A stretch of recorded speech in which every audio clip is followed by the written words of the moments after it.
to be in the same space with Tema. Like that's because sometimes I do these and I don't know who the other person is. I want to heal. I want. So go ahead and start us off, Rabbi Sandra. We're going. So.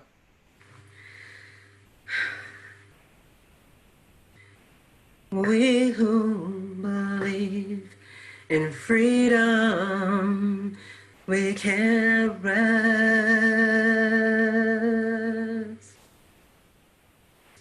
We who believe in freedom cannot rest until it comes, until the killing of black men, black mothers, sons is as important as the killing of white men, white mothers, sons. We who believe in freedom cannot rest. We who believe in freedom cannot rest until it comes. Thank you so much for that, Rabbi Sandra. Thank you for singing us in. I'm Jodi Rudoren. I'm the editor-in-chief of The Forward, and we're just so excited to be having this conversation with Rabbi Sandra Lawson, who is a chaplain at Elon University, and Tema Smith, who's calling in from Toronto and who is one of our contributing columnists. Both Tema and Sandra have written powerfully in our pages and elsewhere about Juneteenth and about the current racial conversation that is really taking, really convulsing the country and grabbing the country's attention and actually yielding so much change so quickly, which is really exciting to see. We wanted to bring this conversation together on Juneteenth, a holiday that marks the end of slavery in the United States, when word of the Emancipation Proclamation finally reached Galveston, Texas, almost 2 years later. And we're really thrilled to have so many of you with us taking a break in your day to share this conversation. I'm going to start with you again, Rabbi Lawson, if you don't mind. Can you just like situate us a little bit in the holiday? Tell us, I gave the most bare bones of what this holiday is, but for many of us, I think this was not something we grew up with. It was not something that we learned about in school, and it's something we're coming to consciousness with and perhaps celebrating for maybe the first or only a handful of times just in recent years. So can you kind of ground us in the history and of the holiday itself? Oops, you might be on mute. And so I often frame this as I understand it, because I recognize that I was educated in a racist and biased education system. And then I did Juneteenth celebrations and have learned more along the way. And so Juneteenth does not necessarily mark the end of slavery. It does mark the end of enslaved people in our country. Texas, the state of Texas, so in 1865, the state of Texas freed their slaves. And it took 2 years from the time of the Emancipation Proclamation for Texas to do that. One of the reasons that I've heard, one of the stories that I've heard is that, Texas was farther away from the rest of the Union, and it took Union soldiers that long to get to the state to free enslaved people. And so it's become this celebration of our freedom. Great. Just a little bit of business before we keep going with the conversation. If you have a question that you'd like me to pose to Sandra or Tema or for us to discuss, please put it in the Q&A by hitting the Q&A button on the bottom of your screen if you're on your computer, or probably on the left if you're on a phone or a tablet. If you want to share something with the group, with the whole group of more than 400 of us who are here in this conversation right now, please feel free to use the chat button. You can post links there, you can make comments there, but that's not a good place to put a question that you really want me to see and recognize and repeat out loud, because I'll lose track of it. Also, to just let you know, we will be emailing you and anyone else who registered for this conversation but couldn't make it, the video of this conversation, and also the links and any other resources that we can find. So you don't have to copy everything from the chat. You'll get them in your email. And just you'll also be getting in your email a discount subscription offer for the Forward, which we're happy to extend to everybody who's come. And just a thank you to Lisa Lepson, Mira Fox, Dina Cooperman, and Gabby Brooks, who made this Zoom versation possible. It does take a village even to just do this.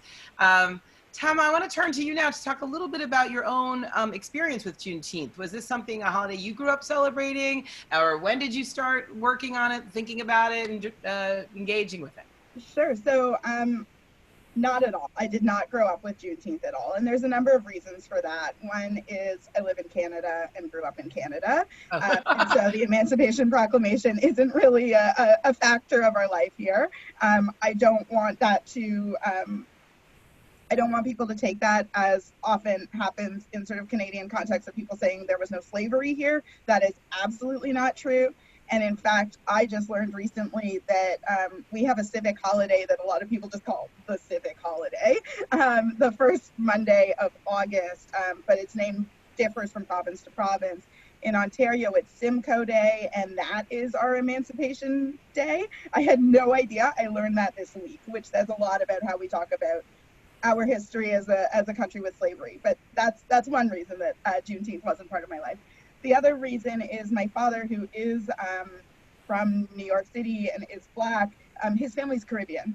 And so just has a very different relationship to slavery and being enslaved than people who came up through the generations in the United States, in the United States proper. My father's family came as immigrants to New York City shortly before he was born. So it's a very different history personally for me, but my father was born and raised into the legacy of chattel slavery in New York, in the United States. And so personally, it's begun to take on more meaning to me as I sort of unpack these legacies of systemic racism that really start with chattel slavery. And I'm going to admit something, like I really only learned more than what Juneteenth was a thing that I didn't know about from television, from two shows specifically, from Blackish and from Atlanta. So in the last 2 years, really, is when it sort of became part of my awareness and consciousness. And I thought to myself, like, I know what Independence Day is, I know what Memorial Day is, I know what Veterans Day is, Columbus, like name every sort of American sort of civic observance, and I have a very strong sense of what those are about. How come this hasn't bubbled up to the top? Like, this is part of my legacy. And like, why am I just hearing about it? So, I was invited last year by Batya Ungarsargan to write a column about it, and I did a bunch of research and learned way more than I had known previously. And now I'm like really excited about the potential that is in this day. So much in there to jump on there, Tema. It's funny, my kids totally watched the Blackish episodes, I think last year. Like, my kids were way ahead of me in this because of Blackish, and I've been hearing a bunch of people who either learned about Juneteenth from those episodes, I think they have one in each season, and then, or who actually like made watching that like part of their Juneteenth kind of observance.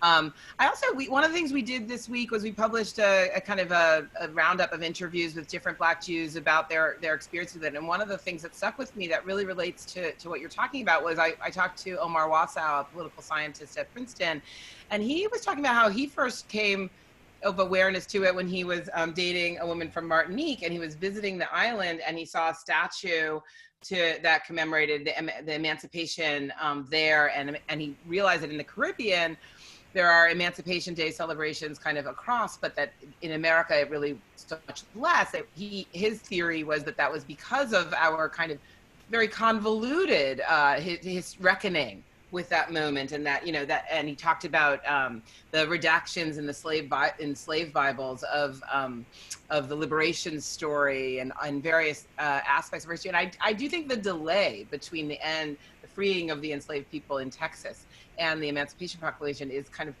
really an important part of this story that relates to that, which is, and relates to also what you said, Sandra, about the continuing legacy. So, but let me turn back to you. You could riff on any of that, but also I'm interested in your experience as to whether you did celebrate this holiday growing up, or when you started, and how you observe it, or how you think people should or can observe it.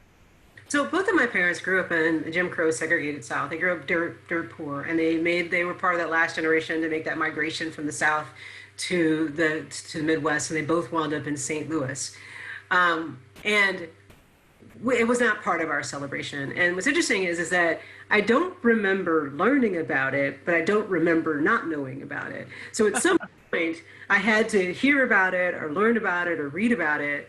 But I do know that when I have lived in predominantly Black spaces, like when I lived in Atlanta, or Black communities, people are like, I would know that there was like a celebration happening and, at the local community center, and that would be, maybe like African dance and food and storytelling and things like that. All the things you would see at a community center when there's like celebration.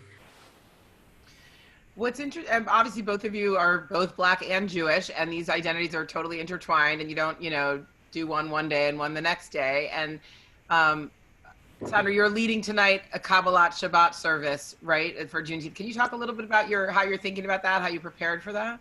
Well, what's really interesting is that two rabbis I have a lot of respect for. So Rabbi Ruth Abish Magder, just sort of casually, this is my interpretation, she may have a different perspective. I was walking my dog and she called me. She's like, hey, I have this idea. How would you like to lead a Kabbalat Shabbat, be quick, 30 minutes, small, with Rabbi Izama? And I said, yeah, I'm down with that, with anything with Izama. And she's like, oh, great, let me call her and ask her. And she basically said the same thing. And I think what we all thought would be the small moment. And in our conversations of preparing, we both sort of said, like, we don't need to say a lot about Juneteenth, because I believe, and I think Izama also believes, that it's a powerful thing to have two Black female rabbis leading a Shabbat service, whereas of this morning I've heard that 4,000 people have registered. And so those 4,000 people can't say anymore, I don't know, I've never seen a Black rabbi. But yeah, and so we've in this new era, we've been building the service in a Google Doc, and we're really trying to stick to a 30-minute time frame. And we've made some adjustments, and it'll be fun. It's the Kabbalah Shabbat. It's like melodies you've heard of, prayers I think I'm adding a little something additional, but yeah, it'll be fun. That's great. And I'm going to put the link into the chat. What else are each of you doing, or what are the interesting things you've heard about that are still happening, that you're seeing happening this year? Yeah, I work at a university, on a university calendar, and I have basically just kind of gone from all the weirdness of trying to create religious experiences for students to this protest thing. So, and not to minimize it, but it's just been this like one thing after another. And there's like, I've gotten a lot of emails from people about stuff, but I haven't really been doing a good job to find out what other people are doing. What are you doing, Tema? Do you have any plans? I'm tuning into the Kabbalat Shabbat. It's many things dear to my heart. It's B'chol Lashon, which is an organization I have deep respect for. Rabbi Ruth Abish Magder is a dear friend of mine. Rabbi Sandra here with us is a dear friend of mine. Rabbi Izama is somebody I have like immense respect for. And so I'm actually just extremely excited to experience that as a person for whom Kabbalat Shabbat and Juneteenth are both personally significant. And one of the things that I think I'm most excited about is, like, I've been talking a lot about how it's just felt like so frenetic and hard and dark. And, we're still in the pandemic, right? Like, we're not out of it. We're still in it. We're still physically distancing, at least where I am. We're still physically distancing. Things are still shut down, whatever. And then straight into the protests, the necessary protests. and the necessary cultural reckoning, I was kind of grappling with, like, how do I feel about Juneteenth right now? And I actually feel like I'm realizing I feel kind of elated. Like, it's like this moment of like, you know, the Black community is here, like, and the Black community is fighting. And like, yeah, that fight is hard. And that fight has not gone as well as I think any of us would have wanted to see it go. But like, there's just these moments of like joy. And I think for me, like, trying to sort of hone in on that feeling of joy is going to be my focus for the rest of today, because it felt like a lot of deep sadness and anger. So there's something about it that I'm realizing, like, really just feels like, you know, I look at Juneteenth in very much, I think I wrote last year that I feel like Juneteenth for me celebrates the potential of freedom, especially because I think like there's one more step, which is the ratification of the constitutional amendment banning slavery, which came later that year, right? So it's kind of like this weird middle piece. And then of course, like, we can talk about how that's an incomplete amendment and there still is modern slavery. Like, we can talk about all of that. But for me, like, there's something really empowering about that idea of potentiality in the day, and the idea of celebrating the work that is being done, and the work that has been done, and the strength of the community. I just want to pause for a moment to say one of my celebrations is that we have made red velvet brownies with a cream cheese swirl, because red foods symbolizing perseverance are traditional for Juneteenth. So I'm going to, I indulge during this thing, and I invite all of you. It is kind of lunchtime in the East Coast, so if anybody wants to eat traditional Juneteenth foods or any other foods, you're welcome, of course. But Sandra, can you pick up on what Tema was talking about? Like, there is this, this came out also in the piece that we wrote. Oh, and I should mention that we did a profile of Chef Michael Twitty, who shared a lot of interesting stuff about the food history around Juneteenth. He's a food historian and a chef who's also Black and Jewish, and his work on this holiday, but really on the sort of the connections to ethnic foods of his mixed identity or complex identities is really powerful in this interview and across. And I think there is this interesting mix right now, right? This feeling of somebody said in our piece, like, it feels like just a protest. I think you said, Sandra, something like, it's this crazy, magical, awesome, scary month, you know, with so much going on. And as Tema was just talking about, like, we're bound up in this moment of like really wanting to celebrate progress and really wanting to really look and see about all the things that are still holding us back. And I just wonder how you're reconciling that mix within this moment of and this movement of the protests that have taken hold. Well, sort of because we're about to enter Shabbat. I feel like Shabbat is the perfect container for all of this. Like, we're gifted this holiday every week, and we've been going and going and going, and you know, people who are, you know, protesting, rightfully so, and you know, people do, and when I say protesting, I mean doing whatever you can in this moment, because we are in a pandemic, and for some people that means going to the streets, for some people that means using their pen, for some people it's talking to their white parents or whatever. I mean, there's so much things you can do in this moment. But for us as Jews, we have this thing that's built in our calendar where we get to stop, we get to pause, and we get to be in community, and we get to reflect, so that we can then rest and go out and be ready to take this on again. And so that's one of the things that I love about this moment, because it gives me, as a leader in the community, it allows me to create this container so people can just be themselves. People can feel free to experience anything they want. I had somebody tell me once in the service they were sorry because they fell asleep. I said, that's awesome. You fell asleep because you finally felt safe enough to relax and just be yourself. And what you yourself needed in that moment was to sleep. So I'm, you know, my brain is going other places, but that are relevant, but it would take a long time. But as Jews, we have this container. And I can't, the Christian experience, it's probably similar, but this moment where we can reflect and we can pause and we can lift up voices and be in the moment so that we can rest and then we can go out and fight again.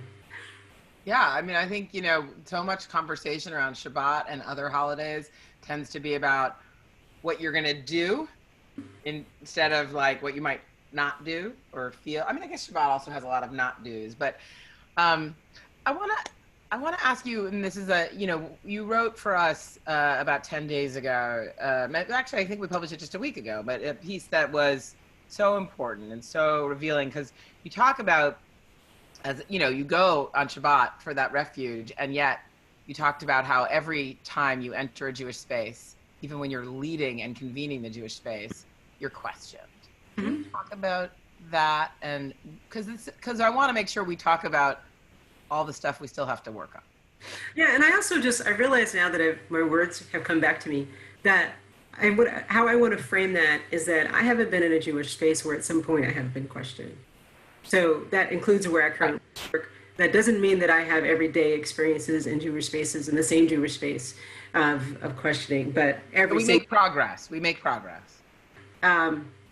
So I'm sorry, I got lost. What's your question again? Well, I just want you to share a little bit with this audience some of what that's like, that, you know, what it means to, here you are explaining to us, teaching us really about the way that Shabbat can provide us with that container to put everything that's going on in and to give ourselves.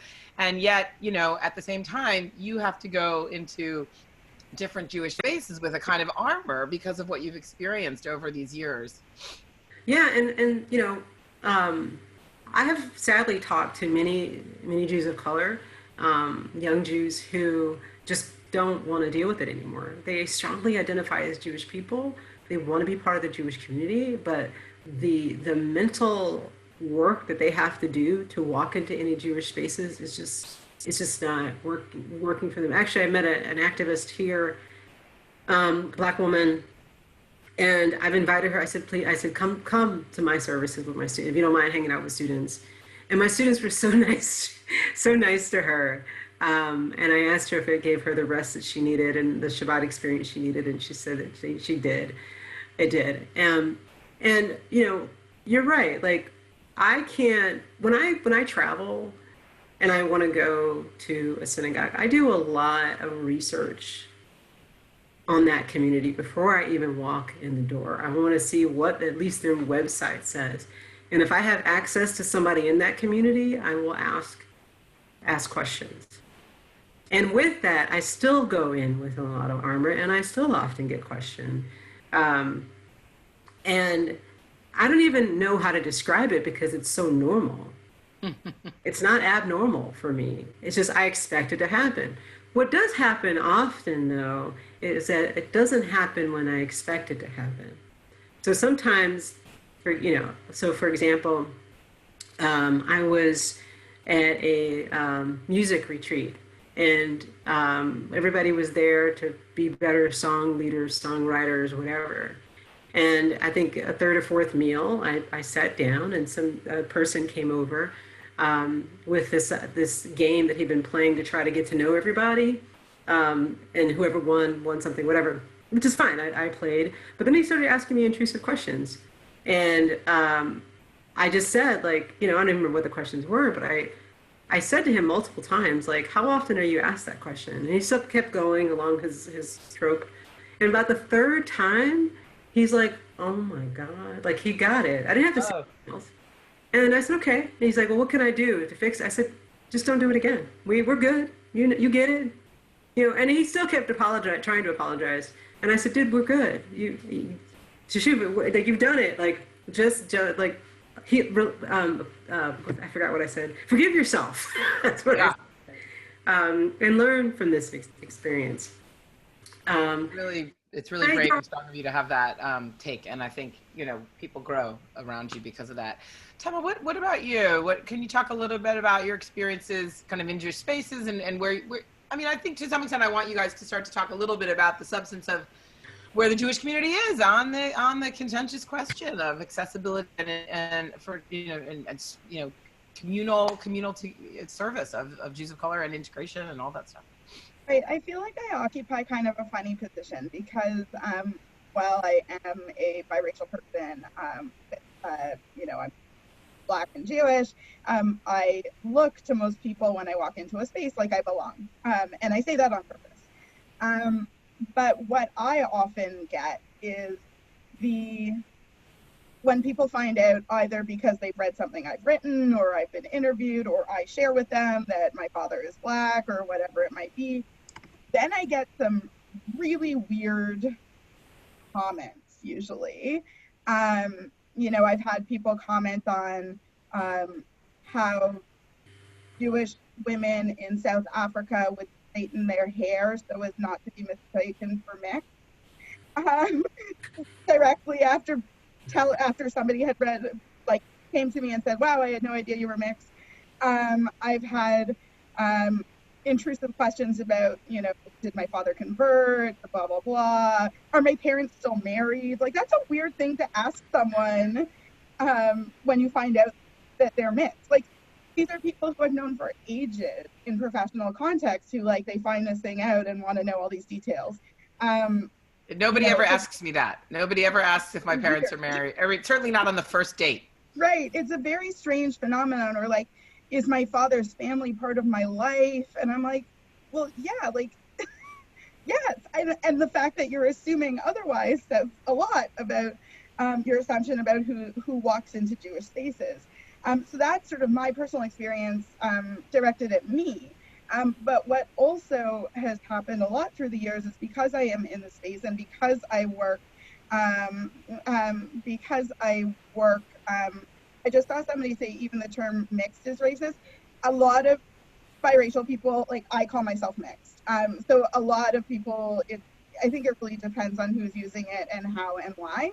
I grew up biracial actually feels more problematic to me because it like really reifies some racial categories and like makes it like I am half one category and half another, whereas realistically I'm actually a mix, the two sort of identities of my parents. So I prefer mixed, and I think there's like a whole range and there's a whole discourse around mixed topics about what the term is. Thank you for avoiding the Twitter mob commenting on the mixed thing right now, or at least diffusing it. Yeah, like there's just so much going on there. But, you know, the other thing that's happened is because I've been a Jewish communal professional now and worked in synagogue spaces for 8 years, I feel like I also hear all of the nightmare stories from people who've walked into Jewish spaces. And some of them are really, really deeply upsetting. And I've also sort of appointed myself when I was working in membership that if somebody who was a person of color, and in particular a Black person, wanted to come to the congregation, I would like go out of my way to meet them and sit with them and be with them just to make sure that nothing happened.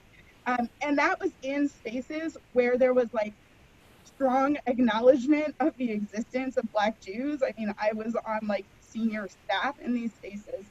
And one of the things that I've really noticed about myself is kind of like what Sandra said, you know, I'm hyper aware of how communities put themselves out when I travel.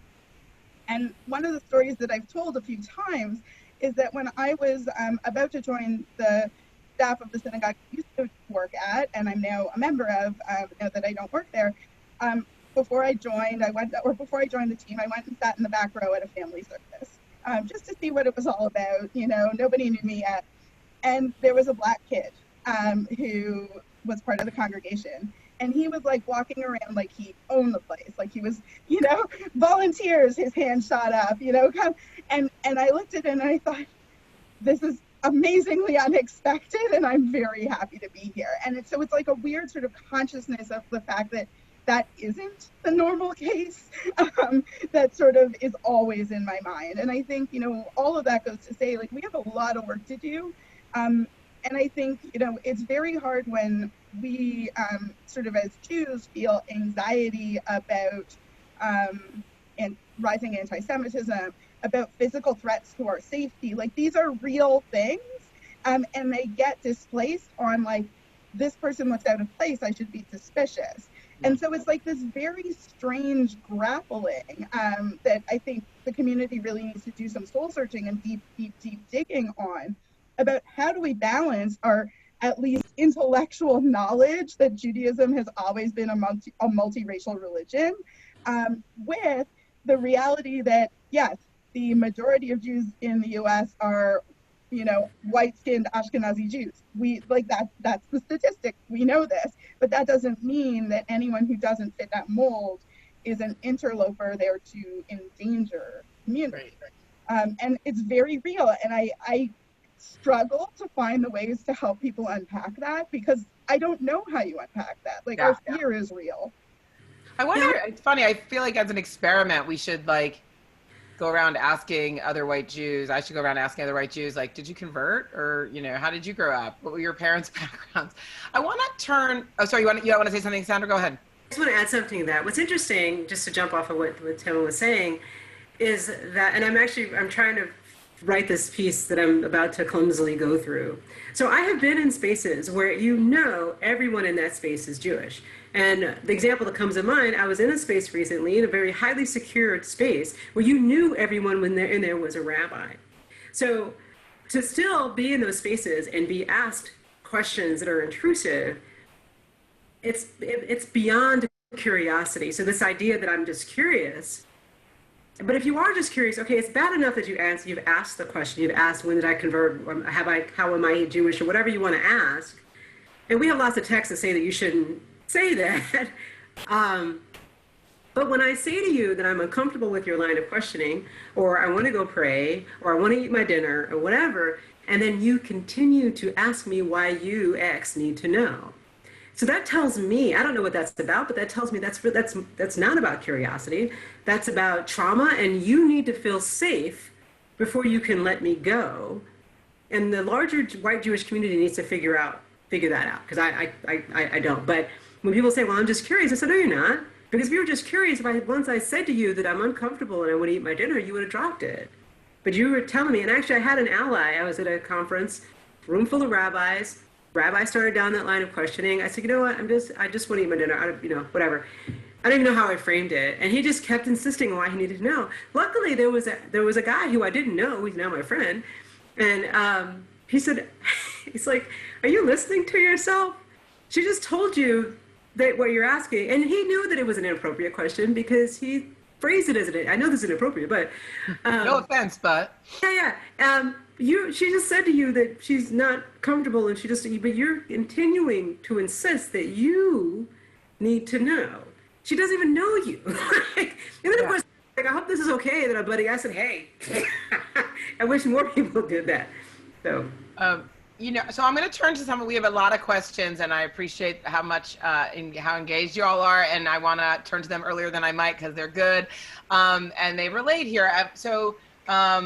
Rabbi Michael Moskowitz is asking for suggestions, Sandra, of how to honor, recognize, and celebrate Juneteenth during services tonight. And your service is at 5, so some people might be able to go to yours and then also go to the other. So I'm going to pair that with a question from Diana Brement, who asks, I'm sorry if I mispronounced your name, what is an appropriate way for a white person to observe or celebrate Juneteenth? Is it appropriate? And I really do want to get to that question because I've been talking about it a lot with my kid, because it seems to me that this is like the most important thing that happened in American history for all of us, and both to reckon with the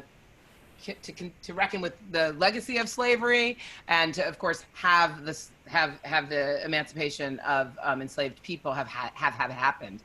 But obviously, I think we want to all be conscious of appropriation and not of overstepping a line. But this feels to me that this Independence Day is a much more authentic one in terms of the country we actually have and want than 1776. So again, just to sum up, what should rabbis think about putting into their services tonight? If you have any suggestions, and what is an appropriate way for both of you to talk about for white people to think about this day? It's interesting because I know two Rabbi Michael Moskowitz, so I'm really wondering which one this is. If you'll put in the chat, Michael, which one you are, however you want to explain that. And I know in real life, the other one, okay, now I know. And the other one I hope to meet. So one of the things I've said, and I know that Juneteenth is today, but in the future, I think, and I had a conversation with some BBYO youth, and thinking through, like, when things like this happen, how you can lift up and support the voices in your community that have those shared experiences. So lifting up Black voices. And so as we, think through next year, how can you elevate the Black people in your community so you can talk about this holiday. Now, that doesn't mean if they don't want to do it, you can't make them do it, of course. But right now, I think just sort of mentioning it and recognizing and owning, I just learned about this. And it does require some humility, saying like, this is a holiday that we should have known about.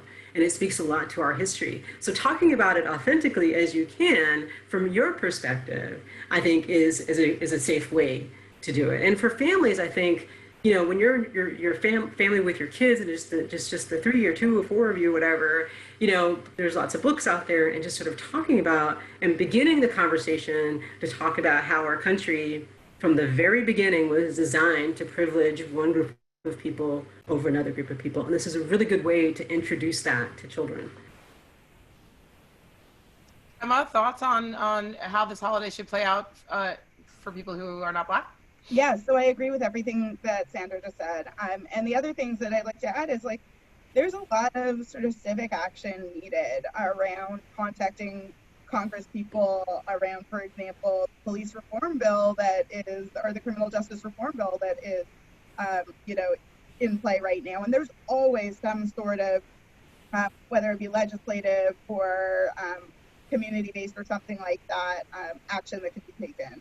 Another great thing is to give dollars to causes that are really working to secure that promise of freedom. And I know like my family, my Black family has been, promoting fundraisers and giving to causes that really are about freedom, whether they're criminal justice causes or otherwise. And I think, just there's so many. I saw a tweet today that was like, oh no, white people have found out about Juneteenth, like next year they're all going to be like kneeling with kente cloth, which obviously is joking about that scene from with Chuck Schumer and Nancy Pelosi last week. And I think, there is a real risk in that, Juneteenth sale, and like, I think that would completely betray the holiday. And so I encourage people to be sort of aware, and if you see things like that happening, like get in that really quick, but actually to use the day to sort of take action to learn, take action to actively work to better the future for Americans. There's just so many options, and like again, I go back to that idea, Juneteenth is the promise of freedom, it's not the actual freedom. We know slavery was abolished and just took on like economic structures and criminal justice structures evolved to make sure that all that was lost by not having free labor was able to continue in different ways. So I think, just learning about that, learning about the fact that that actually is a promise unrealized is huge, and like would mean the world to me if everyone sort of took even an hour out of their day. So thank you for being here with us today, to really start to learn and advance their understanding of the very real structures of things at play in the. So we just got a question in asking if it's appropriate to connect or relate Juneteenth to Passover. And I think I mentioned earlier talking to Omar Wasow, who said that when he was growing up, he always thought of Passover. He didn't know about Juneteenth then, and he thought of Passover as the blackest holiday in America. That's how he put it. And I wonder how, it's interesting because obviously for Tema, growing up Black and Jewish from birth, and then different experience for Sandra, whose identity evolved over time. I'd be interested in both of your answers of how you think about these two liberation stories, Exodus, Emancipation. Do you feel like they're connected, similar, parallel, or? So for me, and I do think I can get away with some of this, that I used Passover framing to explain the holiday of Juneteenth, and I did that in my piece. And I did that so that the Jewish community could understand, could see how we see ourselves as slaves, and we're sort of commanded to tell the Passover story as if we were present at that moment, and then connecting that to the slave experience, and then imagining if you didn't know for 2 years that you were actually a free person. my worry is that, like in many ways, Martin Luther King Day in some communities has become Abraham Joshua Heschel Day. Now I think Joshua Heschel's one of his biggest fans. I read a lot of his book. I have taught him, and King had like a real strong friendship. But you know, if people take the Passover story and connect it to Juneteenth, I think if it helps build that bridge, I think that's great. But then to recognize that they're still focused on the Black experience, that they stay focused on the Black experience, and they stay focused on the Juneteenth part, and use that as a way to have dialogue with Jews of color, Black Jews in your community, versus talking about Juneteenth and then all you talk about is a Jewish experience. That's what my concern is.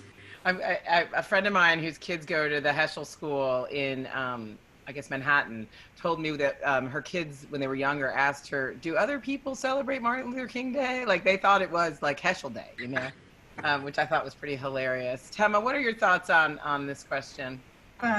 Again, I mean, it's no surprise that I agree every time Sandra speaks. I agree with everything she said. My other thought, though, is that I think that the linkages have been made by the Black community, and I mean the Black community outside of the Jewish community. You know, when you think of songs that have evolved as spirituals, like "Let My People Go" is not a Jewish song. We all sing it around our Passover tables, I think, for a lot of people, but that is not a Jewish song. And so I think, you know, those parallels were made, and they were made throughout the civil rights movement. They've been made by slaves at the time. Like, those are real linkages and connections. And so I think that it's a very good sort of way into understanding the emotion of the holiday. The one thing that I would say, though, is that people, to add to the idea of like not centering the Jewish people, a significant difference between the liberation of the Israelites and the emancipation of the African slaves is that, like, the Israelites left, right? Like, they like get up and they leave and they're delivered to a promised land, and like, yes, it takes 40 years, but you know, there's like this sort of utopian ending. It's not so perfect, but you know what I mean. There's like a deliverance. The slaves in the U.S. were like promised 40 acres and a mule that just never materialized, and like have had to build a culture and society alongside the people who owned them, which is, I mean, grapple with. And I say, like, as somebody from the Caribbean, like, that's our legacy as well. In the Caribbean, and in the Caribbean there was lots of intermixing between slave owner families and formerly enslaved families. And so, you know, when we think about that, it's like a very hard piece of the story to grapple with, and especially if we get, I think, too excited about the Passover narrative. Like, the Passover narrative was like the birth of the Jewish people in many ways, and that I don't think parallels Juneteenth in the same way. And so I think, you know, I don't want to minimize the power of the metaphor, because I think the metaphor is huge, and especially, you know, like, we tell that story generation after generation after generation. But the other piece I actually want to flag that just came to me now is that, like, God frees the Israelites, like, through Moses, right? Like, there's a hero in that story. And the risk of looking at Juneteenth in that way is like Abraham Lincoln becomes the hero of the story.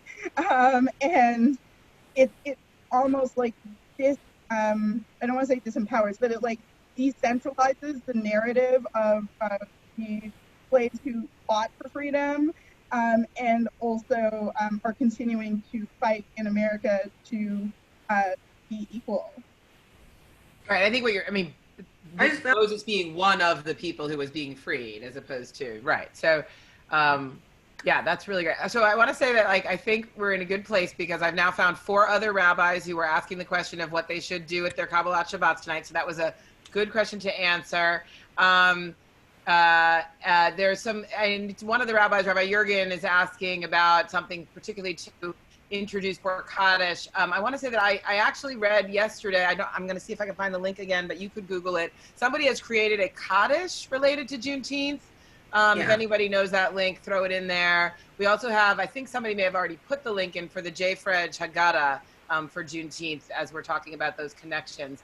Also, people are asking, Sandra, whether there'll be video available of the service tonight. And if you know how. Actually, I have a tech meeting because there's so many people. We're actually going to do a run through. And my understanding is that they are recording it. That I really can't imagine them not, but I don't know. Let's presume that Bechol Lashon is the host of it, right? So the Bechol Lashon website will probably be the place to find that if you can't just Google it on YouTube. But I was just Googling earlier, Sandra Lawson, Juneteenth, Kabbalat Shabbat, and like 17 things came up that were all the right links. So I think it won't be hard to find. Someone is asking, and we've been around this topic already, but I just want to put it directly. Someone's asking how to help Jews of color. It says how to help our Jews of color children incorporate both of their identities into a whole instead of two separate parts and spaces. So I kind of feel, because I work with college students who are in this sort of space. So one, it's a challenge of becoming a person, becoming an adult. And it takes a while sometimes for people to sort of feel like they can have all of their identities in one spot. So for some of the students that I serve, that may mean, I'm Black, I'm Jewish, or it may mean I want to focus on my Greek life, or something else. And so there are students of color Jewish students of color on campus. Some of them, let's say you grow up, you're Black and you grew up in a predominantly white family, and you, steeped in Judaism, totally get it, strongly identify as a Jew. Now you come to a college where you connect more with the people of color, the Black people, so you might spend more time at the Center for Racial and Ethnic Diversity. And that's true for a lot of our students. They are trying to figure it out.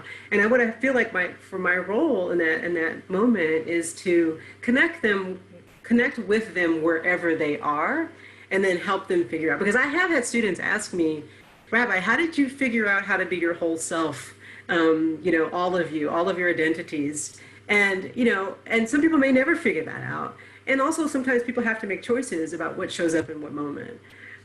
So it's part of, I see this as a larger question of just developing. Yeah. I mean, and you talk about yourself in terms of multiple identities, like, you have like a whole list of things, right? Like, it's all braided up. And I think it's interesting the way this question comes up. I think it comes up for people of color who are Jewish, and also for people of color who are gay, or Jews who are gay, or queer.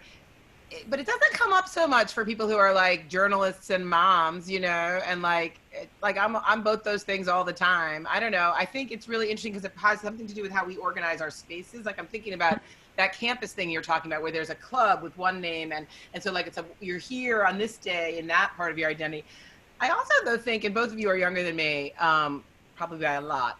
It feels to me, when I talk to my it feels to me like the whole question of identity as a rigid thing that you're kind of officially in or out of is really changing among Gen Z and maybe millennials too. And it relates to gender fluidity, of course, but I think it's like there's a much, and this is why some of the whole conversation around conversion and intermarriage is kind of collapsing a little bit, because people are like, I'm not gonna like jump into a new identity. Like, I am this mix of things always, and I will evolve through my life as you just described. So I don't know, Tema, I think you might be the youngest of the three of us. What's your thought on how that mixing of identity? And you use the word mix, which is so interesting in this question. So, I mean, I think one of the things that's really interesting to look at, and I really look at this sort of sociologically and historically, is sort of my approach to looking at it. And I will say, like, as a child of a white Jewish mom and a black lapsed Catholic dad, like, I did have identity stuff that I needed to sort of sort through, and a lot of it was external, right? Like, a lot of I was raised to be fully both, but I wrote a column about the idea of passing, and the first anecdote I related in it was the time that the Black kids told me I wasn't Black, and like that my father wasn't my real father, and I'd better like ask questions about that. So, you know, we have these identity categories, the ways that we organize society, that are extremely reified, and then people are starting to push back, I think, against that reification. But in some ways, they're like reifying new categories. Like I always say, you know, when people are talking about sort of the discourse around whiteness, for example, like white fragility, white privilege, white tears, whatever, you know, Archie's white, like all of these categories, ratifying this thing called whiteness actually makes the race conversation harder. We should be complicating the category of whiteness because race is a social construct. And that's the reality. Like, yes, okay, of course, we all have different skin colors. But, you know, there was an article that I saw, I think it was in The Guardian, maybe yesterday, about a community that's like a remote community somewhere where everyone is like pale like me, some are blonde, but they're an isolated community and they all were raised thinking that they're Black. And I actually hated the article because the article didn't actually delve in much into the history of this, but they were legally Black for generations because of the one drop rule, where if you had one drop of Black blood, so they weren't raised thinking they were Black. They had been classified as Black, even as, you know, if you want to sort of talk about a reification of race, like even as the Black blood was diluted, which is just such a racist way of looking at it. But I think when we're talking about race, there's this big risk of really reifying these categories at a time when, at the same time, people are really trying to complicate categories, and they're happening at the same time. And it's something that I haven't really had a lot of time to unpack for myself, why I think those two things are happening at the same time. But I think, you know, we are in a weird time of sort of identity markers being thrown into flux, and also a huge recognition that you can be two seemingly contradictory identity categories, which therefore complicates both. And I think that's a really important thing to keep in mind. And as we're talking about racial justice and things like that, one of the things that I find deeply disturbing is so much of what is discussed has these like really weird undertones of the idea that race is genetic, and it's not. And like, and it's just so deeply enmeshed in our popular parlance. I don't know how I got onto race and genetics in that ramble, but you know, I think, you know, when we're thinking about like just the conversation that we're having right now about fluidity of categories, it's something I think to be really mindful of. I think a lot of people don't fully understand what the idea of race being a social construct means. Like, it means race is real. Let's be honest. It just means that it's not like some physiological marker that is actually significant, like biologically. And so I think, you know, as we're having these conversations, those conversations need to come up to the forefront of what we're talking about. And just sort of get back to the question about sort of the complicating of identity and sort of fluidity there. I think some of the conversations that I've been working in the Jewish world for 12 years now, I think, around that. And I got involved as a volunteer about 2 years prior. And I think, you know, the way that I've seen the conversation evolve around Jewishness and the sort of ethnicity, race blend, and, you know, multiracial people and all of this stuff has evolved really fast. And that's exciting for me. And I think, you know, like just looking at how quickly this conversation has developed, how quickly like a generation of racially diverse Jewish leaders is coming up. Like, these are really exciting things for me. And I mean, Sandra and I have talked about the ways in which the community has a ton of work to do. And like, it's not hard to find ways in which like there's more and more and more, like, you know, we need pipelines to make sure that these people who have felt traditionally excluded have access to leadership opportunity. We need all of that. But the idea that like we are seeing visible leadership who are, I jokingly say, you know, a lot of people talk about Jewish and, right? Like this idea of being Jewish and something else, which I don't love because again, it reifies two things and sort of mash them together, but we're really all of it all the time. I think that really is where the conversation is and should be going. And that is an exciting moment. So I want to share something that was chatted, I think, just to us, and I can't find it right. Oh, yeah, here it is. So Ayelet, who is 6 years old and who I suspect is the daughter of Adina Eppelman, who posted this, she said, I've never celebrated Juneteenth, and you guys have really helped me celebrate it. I want to thank you for your helpful work. I hope that you guys will continue the great work. And Adina, if she really wrote that, congratulations on raising such an articulate 6-year-old. We also have, you guys have been talking about this in generalities and substantively, but like Heather Dinkin is asking a very tactless question here. What is the most inclusive language to use when addressing race in Judaism? Black Jews, Jews of color, white Jews. How does one be inclusive and not just colorblind? Thoughts? Yeah. Yeah, one, colorblindness, no. I mean, I think colorblind is bad because it means that if you don't see race or racism, that means you don't see it when it happens. People identify in multiple ways, and as generations have changed, my parents had different words for Black people that were told to them, and then I grew up in an era of Black people were called Black, and we moved to African American, and I moved back and forth. And this doesn't answer your question, but I do want to go back to something else that I feel like is really important, I think, for people to understand, maybe not here, but maybe you can have a conversation with some other people, is that for many Jews with marginalized identity, to understand that in any moment in time, their Jewish identity may not be their primary identity. It doesn't mean they don't identify as Jews, it just means it might not be their primary identity. And that's really hard for some people. And also, I think that and this has a lot to do with some of the backlash that when I talk about racism in the Jewish community, I get weird things like Jews aren't white, or, what about Farrakhan? I remember I saw your tweet this morning. But what I think people, white Jews in particular, need to understand is that Jews who are white can benefit from white privilege, and suffer be discriminated and suffer from anti-Semitism at the same time. And so both things can be true. Okay, so as far as language and stuff, like, what to call the people in your orbit, that's where relationships are really important. Developing relationships with people is the key. My colleagues have asked me from day one, do I say Black, African American?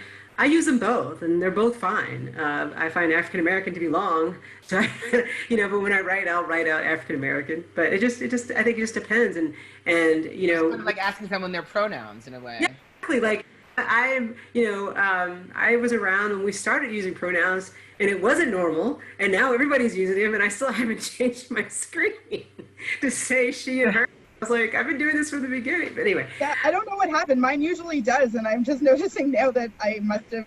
Oh, I know. The last time I used it was on a social call with friends, and I took it off. But it should probably go back on. Tema, but instead of, just because we're running out of time, I want to get to something that, and although if you guys can stay a few more minutes, we could probably, I'm sure we have a few more minutes, and some of the audience would love to hear a little bit more. We are getting a number of questions that are about a thing that we've published a lot on too. And I'm going to I'm not sure this is the best articulation or the fullest, but I'm going to read this one because it's in front of me and we don't have time. Dorothea Duren says to Rabbi Lawson, do you attend Black Lives Matter meetings? If so, are you finding a lot of anti-Semitism and anti-Zionism in these meetings? What are the possibilities of Jews aligning with the Black liberation movement without having to shed our support for Israel and our need to fight anti-Semitism? And I will try to we've published maybe 4 or 5 different opinion pieces about the intersection, one by you, I think, Tema, no? But about the intersection, between the intersection between the Black liberation struggle and issues around Israel. So I'd love to hear both of your thoughts on this. So here's the thing. So, and I know we don't have a lot of time, so just, you have to trust that I mean this with as much love as possible, because I love my people, all of my people. So the challenge with when Black Lives Matter, anything comes up and people immediately go to anti-Semitism, that has a lot to do with centering Jewishness. Now, and I'm trying to figure out how to pack this in a short period of time. Black Lives Matter existed before it became a loose group of organizations. And you could go back to Trayvon Martin, Ferguson, where when people started chanting that. So support for, when you say Black Lives Matter, you're just saying, yes, Black Lives Matter. That's it. doesn't need a qualifier. No capital letters, maybe. You just need it. Black Lives Matter. Challenge is that the movement for Black Lives was a very large coalition of organizations that didn't necessarily agree on things, but came together to support this very large document that I know many people did not read. And in this large document was a tiny sentence that the Jewish community just grabbed hold on, and most of the Black Lives Matter organizations actually didn't sign off on that. Again, as far as I'm concerned, coalition building is around finding common ground. It's not about trying to find agreement on everything. And these organizations came together because they said, we support Black lives. Yes, Black Lives Matter. By the way, if you go to any Black Lives Matter website, any movement for Black Lives Matter, the problematic language or the language that people found problematic doesn't even exist anymore. Mm-hmm. And I talked to an activist.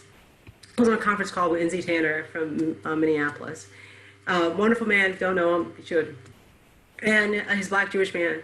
And it was a Jewish call, and there were some white Jews on the call, and they were saying that when the Movement for Black Lives platform came out, that they can't support it because it's anti-Semitic.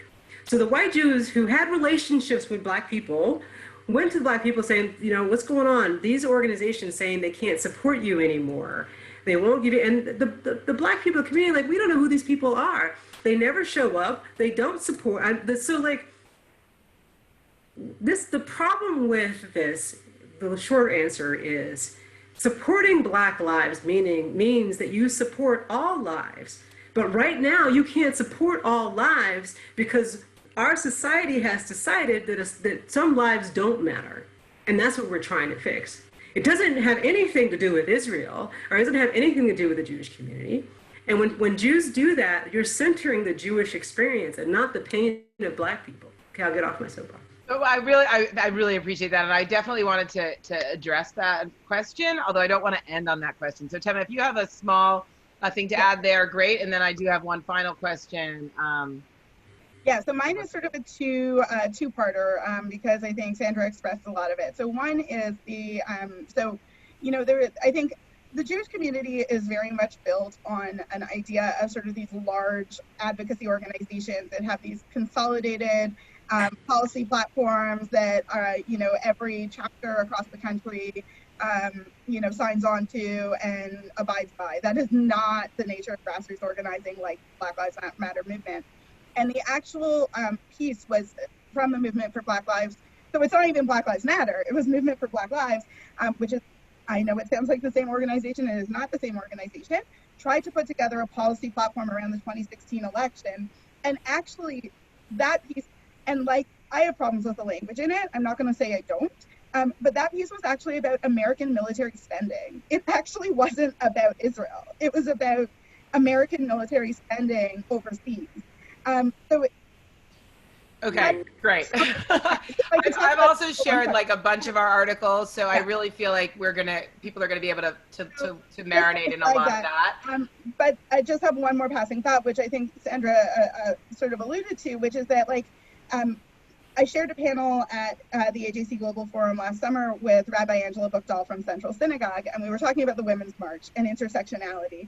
And she said, and I know it's not her line, but it was the first time I had really sort of mulled it over, is like, if you're not at the table, you're on the menu. Like, you gotta show up.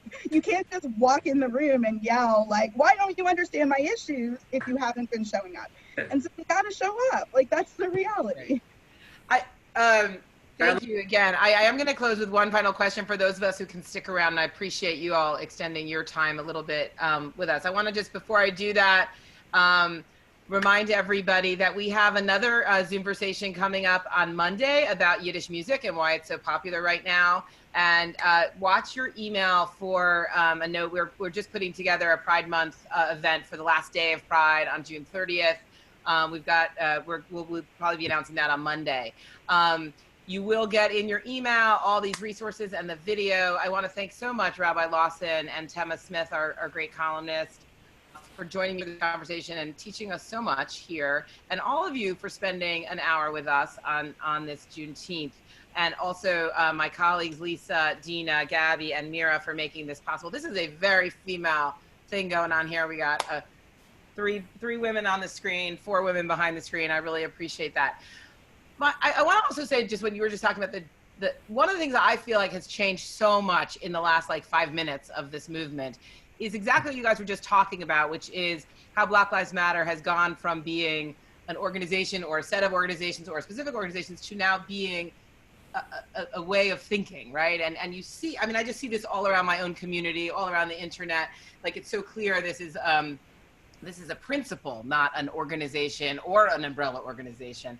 And I want to ask you both, let's think about Juneteenth 2021 and where we hope we'll be then, because it's been such an interesting few months and few weeks in this sphere and in so many aspects of our lives of rapid change. And I just want to ask you to look forward a year and maybe offer us your hopes about what would be different when we gather. And I'm going to get you on the hook for a Zoomversation for Juneteenth 2021. We can make this an annual tradition. So Tema, why don't you go first, and we'll leave the rabbi the last word.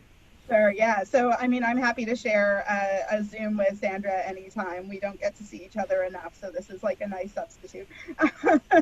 So, yes, book me for June 19th next year. I mean, I think for me, so I'm going to share one thing that was said to me in a Twitter message today, which was Rabbi Sandra They were talking about the Kabbalah Shabbat. And she said, you know, we've got 4,000 people signed up. If 4,000 people sign up again in 2021, we'll know that something's shifting. And I think that's really true. And I think, you know, people are starting to talk about allyship fatigue and like, oh, the task all seems overwhelming and we have so much racism to break down and like, how do we do this? This is a marathon, not a sprint. And so in my mind, seeing like steady progress on issues around structural racism, both inside the Jewish world and outside, and I want to make that very clear, is that I think a lot of what I'm seeing is a huge inclination to like just look at like structural racism societally without necessarily looking at unpacking what's happening in our own community, and we have to do both at the same time. There should be signs of progress. It's not going to be like tomorrow structural racism will end, and we're not going to say this in 2021 that structural racism is over. Like, that's not going to happen. But hopefully we'll be able to point to some real markers that change is happening, that, you know, the Overton window is shifting, collective consciousness around race and structural racism is evolving. And that, for me, it's not enough, but it would be enough if that. You know, I just realized that Rabbi Liz Bolton is on the call, so I just want to give a shout out. I think just to sort of jump off of what Tema said is that I noticed a change in the Jewish community shortly after Ferguson, where I started to see more in the Jewish community, or at least the leadership, the rabbis in the Jewish community, focus on these issues. And then after Trayvon Martin's, or at least after the verdict of George Zimmerman. And then I've seen a shift to the point now where some of the protests that I see on television anyway don't even have Black people in them. That's progress. I did a prayer vigil with some local clergy, and there was 2 older white women who looked of a particular age, and they both had signs that said Black Lives. One even said all lives can't matter until Black Lives Matter. I mean, I was just like, wow. Because I actually was upset first because I read the sign too quickly and it said all lives matter. And I was like, oh, wow, she gets it.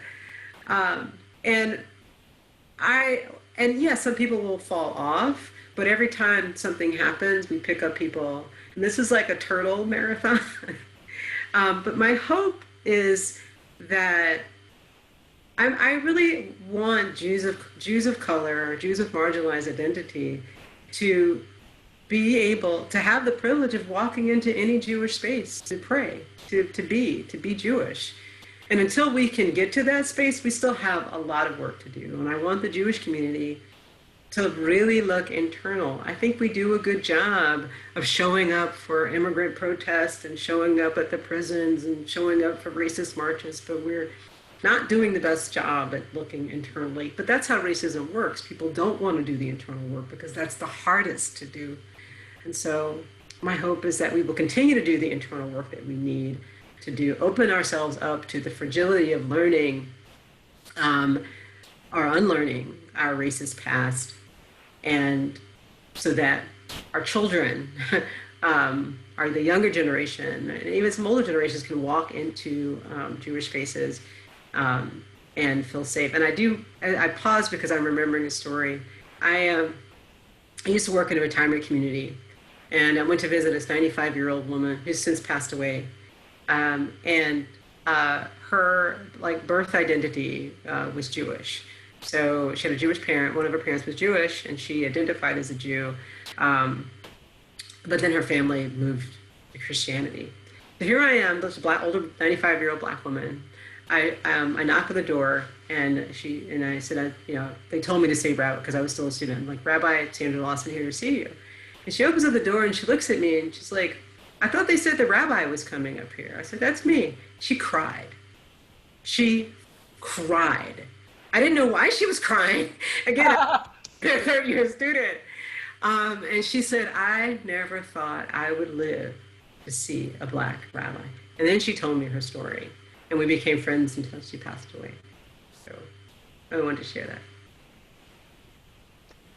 Thank you for sharing that. Thank you both for being here.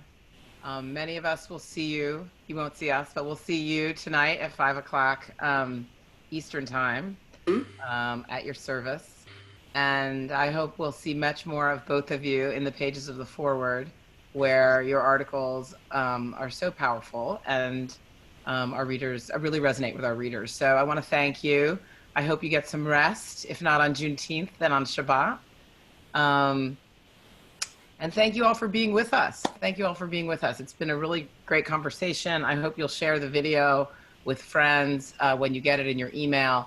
And I hope you take us up on our offer for a discounted subscription in the foreword so that you can continue to read Tema regularly and Rabbi Lawson whenever we can steal a few minutes from her very busy brain. Take care, everybody. Happy Juneteenth. Shabbat Shalom. Thank you. Shabbat Shalom. Happy Juneteenth. Shabbat Shalom.